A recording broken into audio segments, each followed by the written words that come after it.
po ba yung end as one? Gusto rin natin maliwanagan para din sa mga maliliit na LGUs. The same goes to business sector. Of course, good news po yung nagkukusa yung mga negosyante natin, private sector. Ang iba po, mag-donate sa gobyerno, and it appears na ito rin naman yung sistema, no? Pag nag-procure ka ng vaccines, kalahati yata, and you can correct me later on, Secretary Galvez, idodonate mo sa gobyerno. But again, paano yung mga maliliit na negosyante na walang kakayahan bakunahan ang kanilang manggagawa, na kahit na po swab test ay hindi nila maibigay kahit hanggang ngayon. Huwag naman nga po sanang umabot ito sa sitwasyong survival of the fittest na lang tayo. Ano po ang mga protocols for the purchase of vaccines ng mga LGUs, private sector, business sector, etc.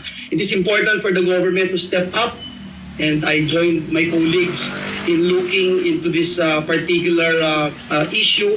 Dapat pong mangyari talaga yung free vaccine for all, at unahin ang mga essential workers at huwag parang paasa sa ating mga kababayan.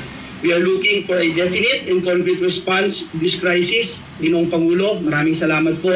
At sa ating mga resource persons, maraming salamat for being here. God bless us all.